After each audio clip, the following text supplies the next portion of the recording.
The fluorescent lights flickered, casting an unsteady glow across the sterile white of the hospital room. My heart raced, each beat echoing in my chest like a distant drum. I lay still, staring at the ceiling, the cold cot beneath me, the only constant in a sea of nerves.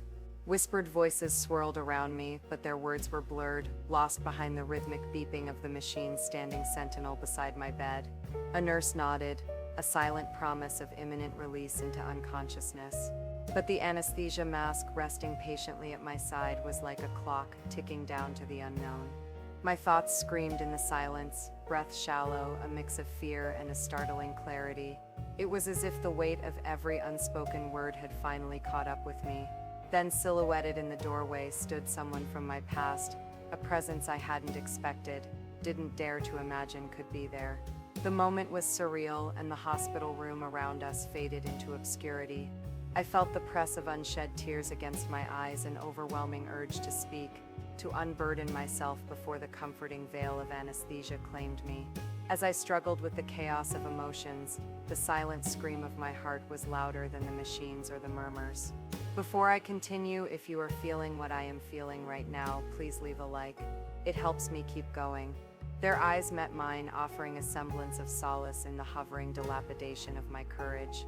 I felt vulnerable, the sterile scent of antiseptic a sharp reminder of where we were, of the fleeting time I had to say what had been swaddled in silence for too long. Would the drugs blur the edges of my resolve, or would they make me transparent? My fingers trembled as I reached for the hand I thought was lost to time, a forgotten chapter of my life. Could they see through my hesitation, the swirling conflict of wanting to keep the remaining piece, yet feeling the urgency to confess my undying truth? The layers of unspoken words pressed against my throat, heavy and laden with years of absence and longing. In the cacophony of my inner turmoil, the sterile world around me receded, focus narrowing to the soft grip of a hand, familiar yet distant, grounding me like an anchor. The scent of antiseptic seemed to blur, the clinical walls fading as memories skated across my mind. I felt fragile, a reluctant exhibition of my own heart's whispered secrets. I whispered their name, a soft sound almost lost to the sterile emptiness. Their presence was a reminder of what once was and what could never be again, a reminder of why I was here, of what I had to say. It was a moment suspended, a breath caught between anticipation and fear, my mind looping through the possibilities of their response. Would the adjectives of my confession fulfill the intent or flounder in the increasing proximity of unconsciousness? My hand tightened, heart racing against the sooner-than-expected plunge into oblivion. The softness of every unspoken confession vibrated in the silence between us. I felt the risk of raw, unprotected vulnerability, as if I were walking a tightrope over an abyss of regret and relief. Their presence alone was a balm, but I sensed the time slipping through my fingers like grains of sand. The truth clawed within, pressing against my chest, a tide demanding release. My eyes lingered on their face, memorizing the lines of time, the eyes that reflected both the past and the yet-to-be-known future.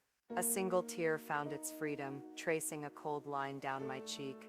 What if letting guard down was my final kindling of intimacy, rather than the pausing of my fear?